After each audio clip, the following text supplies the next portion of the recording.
नमस्कार दोस्तों, कैसे हैं आप सब। मैं आशा करता हूं कि आप सभी लोग ठीक होंगे और अपनी अपनी जगह सुरक्षित होंगे। तो जैसा कि आप लोगों को पता ही है कि अब ये काइंड ऑफ न्यू नॉर्मल हो चुका है। सो मैंने भी ऑफिस जाना शुरू कर दिया है विद सर्टेन प्रिकॉशंस। सो इस वीडियो को बनाने का मेरा मकसद ये था कि हाल ही में अराउंड 7000 हो गए हैं, मतलब 100-200 किलोमीटर करीब बचे हैं गाड़ी के। इग्निस की मैं बात कर रहा हूँ। और इग्निस मैंने ली थी दिसंबर 2019 में। तो ये 2019 का ही मॉडल है। 2020 वाला जो अपडेटेड है जिसमें कॉस्मेटिक चेंजेस हैं वो वाला मॉडल नहीं है। तो ओवरऑल गाड़ी जो है वो सेम ही है apart from certain cosmetic changes. तो उसके अकॉर्डिंग मैं ये वीडियो आपसे शेयर करना चाह रहा हूँ, जिसमें कि मैं आपको प्रोज एंड कॉन्स अपने पॉइंट ऑफ व्यू से इसमें आपको बताऊंगा, ताकि आपको डिसीजन लेने में थोड़ी बहुत हेल्प मिल सके। सो ऑल्सो रिसेंटली मेरे पास एक दिमाग में एक क्वेश्चन आया था जो कि मैं आपसे पूछना चाहूँगा, बट मैं ऑब्वियसली वो लास्ट में पूछूंगा, क्योंकि इससे क्या होगा कि एक तो फ्लो बना रहता है वीडियो का, और दूसरा अगर कोई इंटरेस्टेड होगा उस क्वेश्चन में तो वो मोस्ट प्रोबेबली शायद पूरी देखेगा और मेरा वॉच टाइम जो है वो बढ़ेगा। I try to be very upfront about things. तो इसमें कोई शर्म नहीं है कि लोग अगर वॉच टाइम बढ़ा रहे हैं या कुछ भी, बट हाँ, वैल्यू प्रोवाइड होनी चाहिए वीडियोस। और अगर ये वीडियो आपको थोड़ी सी शेकी लग रही है या आवाज़ में थोड़ी दिक्कत आ रही है, तो एक्चुअली एक तो मोबाइल का जो स्टैंड है वो थोड़ा हिल रहा है गाड़ी चलते टाइम, और दूसरा जो आवाज़ में थोड़ी सी अगर आपको डिस्टर्बेंस लग रही है तो वो या तो ट्रैफिक है या फिर AC की आवाज़ है। So please try to bear with it, because AC मैं बंद नहीं कर सकता और ट्रैफिक में कम नहीं कर सकता। Without wasting any of your time further, let's start with the pros and cons of Ignis. So first I will talk about the pros. तो पहला प्रो वुड बी कि इसकी जो मैन्यूवरेबिलिटी है गाड़ी की, और जो ड्राइविंग है स्पेशली ऑटोमेटिक का, तो उसमें रादर देन अगर मैं क्वालिटी एस्पेक्ट पे बात करूं, अगर मैं इस मामले में मैं कन्वीनियंस के एस्पेक्ट पे बात करूंगा, ये एक्चुअली एक तो छोटी गाड़ी है तो ईजिली रोड्स पे मैनूवर हो जाती है, plus it is very convenient to drive an automatic in city traffic, because आपका एक पैर बिल्कुल फ्री रहता है और दूसरे से ही आपको कंट्रोल करना है। So I find it very kind of easy to drive, और ये मेरा डेली ड्राइवर हो चुका है। अब डिज़ायर जो है वो नहीं ले जाता मैं, ये इग्निस ही ले जाता हूँ, क्योंकि मेरे को कन्वीनियंस जो है वो काफ़ी अच्छी मिलती है इसमें। और दूसरी चीज़ जो है ड्राइविंग के बाद वो आ जाएगी जो पार्किंग है। अब क्योंकि ये गाड़ी छोटी है तो ये छोटी जगहों में ईजिली पार्क भी हो जाती है, और अगर आप समझिए कि ये गाड़ी कहीं पार्क नहीं हो पा रही तो दूसरी गाड़ियां फिर बहुत मुश्किल है कि दूसरी गाड़ियां भी उस जगह में पार्क हो पाएंगी। तो एक तरीके से ये सिटी के लिए बहुत अच्छी गाड़ी है इफ़ यू वांटेड कि अगर आपको पार्किंग का जहाँ पे क्रंच है, ऑफिस जाते हैं वहाँ पे जगह नहीं है, घर में रहते हैं तो वहाँ पे क्योंकि आजकल पार्किंग के क्रंचेस रहते हैं, तो उस एस्पेक्ट से ये एक अच्छी गाड़ी है। हालांकि इससे रिलेटेड कॉन्स भी है ड्राइविंग से ही, जो कि मैं आपको कॉन्स वाले सेक्शन में बताऊंगा। तो अब इन दोनों के बाद मैं तीसरा पॉइंट पे आता हूँ, वो है इसका AGS। तो AGS जैसा मैंने आपको बताया कि it is very easy to drive and convenient to drive, although ये मैंने रिपीट कर दिया प्रो, बट AGS का एक कॉन भी है जो कि मैं आपको बाद में बताऊंगा। सो it is not that great I would say, but it is kind of okay. चौथी चीज़ आ जाती है जी माइलेज, जो कि मारुति की गाड़ी की होती है। अभी ये MID में दिखा रहा है मेरे को 18.8 किलोमीटर पर लीटर। तो अगर हम इसको थोड़ा बहुत 1-2 किलोमीटर कम भी करते हैं तो around 16 to 17 with AC easily दे देती है गाड़ी, उसमें कोई प्रॉब्लम नहीं है। देन फोर्थ और fifth whatever the point is the ground height.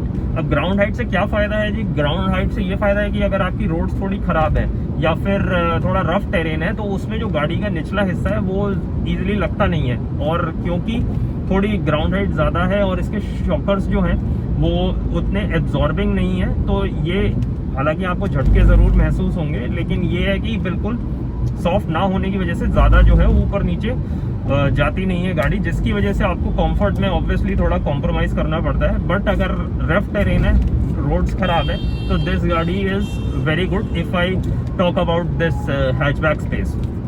Then fifth is, जो कि मैंने पिछले वीडियो में भी बताया था, कि इसका जो एक USP मेरे हिसाब से ये है कि ये उतनी कॉमन नहीं है गाड़ी। सो अगर आप ये गाड़ी लेते हैं तो दिस वुड बी लाइक 100 में से आपको इक्का दुक्का ही गाड़ी मिलेगी इग्निस, बाकी आपको बतेरी गाड़ियाँ जो कॉमनली जो चलती हैं वो तो दिखी जाएंगी। So it is kind of a head turner in that aspect. And 6 would be कि इसका ए पिलर से मेरे को कोई प्रॉब्लम नहीं है, डिज़ायर में होती थी इसमें अभी तक, क्योंकि एक तो इसका व्यूइंग एंगल काफ़ी अच्छा लगा मेरे को, और ए पिलर से कोई ऑब्स्ट्रक्शन नहीं आता जब भी मैं गाड़ी वाड़ी मोड़ता हूँ तो। और बाकी तो ओवरऑल ड्राइविंग कंफर्ट ये मैं इसमें थोड़ा कहूँगा कि थोड़ा बहुत कौन में मैं इसको गिनूंगा, जो कि मैं अभी जस्ट आ ही जाता हूँ। तो ओवरऑल इट इज़ ओके गाड़ी। तो आफ्टर द प्रोज अब मैं बात कर लेता हूँ कौन की।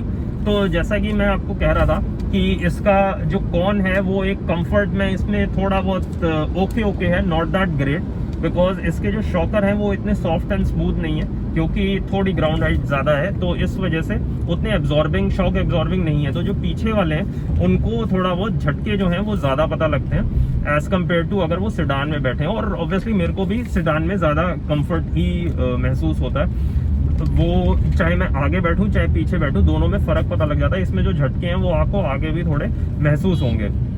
सेकेंड वॉज कि AGS जहाँ पे एक बेनिफिशियल है सिटी ट्रैफिक के लिए, स्टार्ट स्टॉप ट्रैफिक के लिए, वहाँ मैं कहूँगा कि इसका जो मारुति का जो AGS है that is not that responsive. इसमें क्या होता है कि आपके जो गियर चेंजेस होते हैं that is a replica of the manual, कि अगर आप जैसे मैनुअली आप गियर चेंज कर रहे हैं तो जितना टाइम उसको शिफ्ट होने में लगता है ना, उतना ही टाइम 1-2 सेकेंड इसमें भी लगता है। सो यू फील दैट, आपको पता लगता है कि इसमें गियर जो है वो चेंज हो रहा है। एंड स्पेशली जब आपको एक्सेलरेट करना होता है या फिर किसी को ओवरटेक करना होता है, तो this is not that great according to me. इसमें क्या होता है, 5th पे आप चल रहे हैं, अगर आपको एकदम से पुश चाहिए गाड़ी में तो वो अननेसेसरली 5th का 4th पे आ जाता है। So then it makes the experience kind of bad.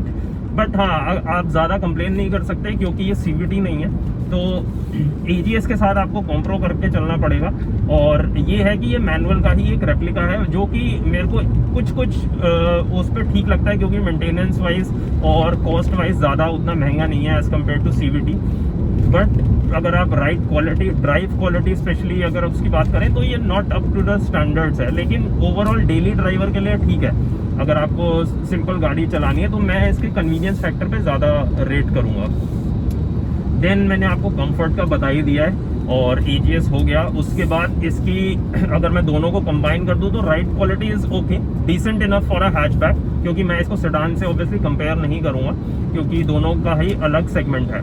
So according to मी ये इसके कौन थे। हाँ, और एक तीसरा कौन, जैसे अभी AC चल रहा है तो मेरे को ध्यान आ गया कि जो इसका AC वेंट है उसकी प्लेसमेंट मेरे को उतनी ठीक नहीं लगी, क्योंकि हो क्या रहा है कि जैसे ये मेरा लेफ्ट हैंड है, इसको मैंने स्टीयरिंग पे रखा है, तो AC का जो थ्रो है वो ज़्यादातर मेरे लेफ्ट हैंड पे ही, या जो भी हाथ AC के पास रहेगा उस पर आता है, रादर देन आपके पीछे जाए या फेस पे है। तो थोड़ा सा इसकी पोजीशनिंग में मेरे को प्रॉब्लम लगी एक वेंट की, जो कि ड्राइवर साइड वेंट है।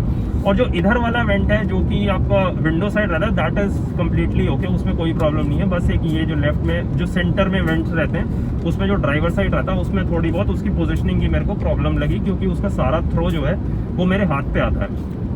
तो these were the pros and cons, and if you have any questions regarding this I would be happy to answer। आप इसको कमेंट्स में मेरे से पूछ भी सकते हैं। और रही बात वो जो क्वेश्चन मैंने इनिशियली जो आपसे बोला था उसमें what I wanted to ask you is, क्योंकि अब मेरे पास जो भी जैसे लोगों के कमेंट्स आते हैं तो I try to answer them as quickly as possible without wasting their time, क्योंकि ऑब्वियसली अगर मैं थोड़ा लेट रिप्लाई कर रहा हूँ तो मेरे को ऐसा लगता है कि हो सकता है कि, क्योंकि मैं भी जब गाड़ी ले रहा था तो I wanted quick replies from people, तो हो सकता है कि वो चीज़ अभी ना हो पा रही हो, प्राइमरली बिकॉज मेरे पास उतने नोटिफिकेशन नहीं आते यूट्यूब के, और कई बारी जो कमेंट्स हैं वो भी स्पैम में चले जाते हैं। सो मेरे को फ़ोन में पता नहीं चलता, क्योंकि मैं जनरली फ़ोन से ही ऑपरेट करता हूँ और मेरे को फिर वेब पे लॉगिन करना पड़ता है, जो कि मैं उतना जनरली मैं नहीं करता। तो इसके हिसाब से आपकी तरफ से क्या सोल्यूशन हो सकता है। एक जो मैंने ट्राई किया था वो ये था कि इंस्टाग्राम पे अगर मैं लिंक दे दूँ तो you can ask me in DM, कि उससे क्या होगा कि मेरे को उसका तुरंत नोटिफिकेशन आ जाता है and then I try to answer then and there. तो एक सॉल्यूशन ये मैंने ट्राई किया, बट फिर भी मेरे पास काफ़ी कुछ क्वेश्चंस आ जाते हैं जो कि अनआंसर्ड रहते हैं मेरे एंड से भी।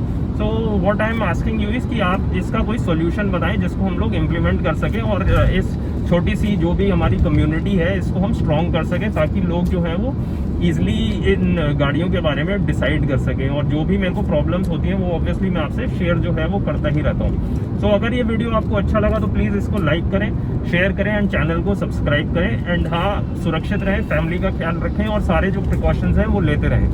तब तक नेक्स्ट वीडियो के लिए धन्यवाद।